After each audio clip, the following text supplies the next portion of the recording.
एही पार गंगा रे, एही पार जमुना हो, बिचवा में माली फूलवार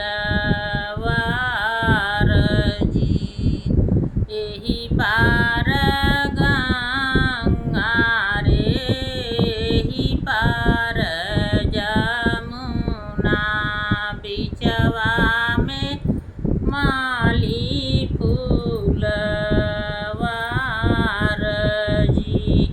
फूलवा तोड़न चली बेटी हो कावन देई, हाथवा डलरिया मुखे पान जी। फूलवा तोड़न चली बेटी हो शीतल देई, हाथवा डलरिया मुखे पान। घोड़वा चढ़ल आम श्री रामचंद्र, पकड़ लिहलेन दाहिन बाँ। घोड़वा चढ़ल आम दुलहे कावन रामा, पकड़ी लिहलेन दाहिन बाँ। छोड़ू मोरे प्रभु हो दाहिन बहिया हो, बहिया सुकुवार। छोड़ू न मोरे स्वामी मोरी दाहिनी बहिया हो, बहिया सुकुवार। बाबा जे सुनी है त दुखित होई जाई है हो, मैया जे उठी है ऋषियार। बाबा जे सुनी है त दुखित होई जाई है हो, मैया जे उठी है ऋषियार। फूलवा तोड़ के बेटी घर के लवटलिनी हो, मैया पूछ लागी बात जी। फूलवाई तोड़ी बेटी घर के लवटलिनी हो, मैया जे पूछलीन बात जी। कहवा बिताऊ बेटी खड़ी दुपहरिया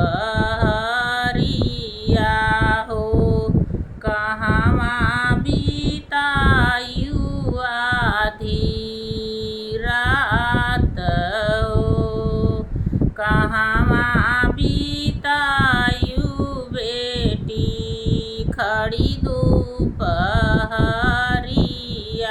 हो। अरे कहवा बितायू आधी रात जी। कहवा पे पुरु बेटी कंचन चूड़िया हो, कहवा पर फोरू बेटी कंचन चूड़िया हो। आरती पे करूँ तू विचार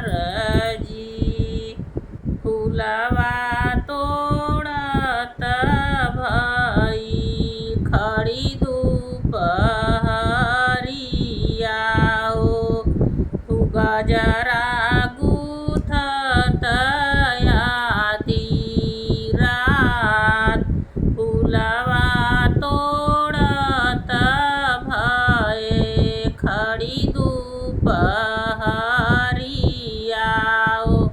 गजरा गुथत आधी रात जी शिव जी के पूजत फूटल कंचन चूड़िया आए मैं आदि के रात जी शिव जी के पूजत फूटल कंचन चूड़िया आए मैं आदि के रात जी इतनी बचन सुनी सुनैना मोरानी बेटी के देखी मुस्काई जी इतनी बचन सुनी सुनैना देइयो बेटी के देखी मुस्काई जी हमही से बड़ी भई हमही से आनी हो हमही से बाउरू हो हमही से करू चतुराई जी हमही से बड़ी भऊ हमहू से बाउर भऊ हमही से करू चतुराई जी अपने स्वाम अपने ई साहब संगे दिनमा बीताऊ हो आयु तू आदि के रात जी अपने ई साहब संगे दिनमा बीतवालू आइलू तू आदि के रात जी अपने ई साहब संगे दिनमा बीतवालू आइलू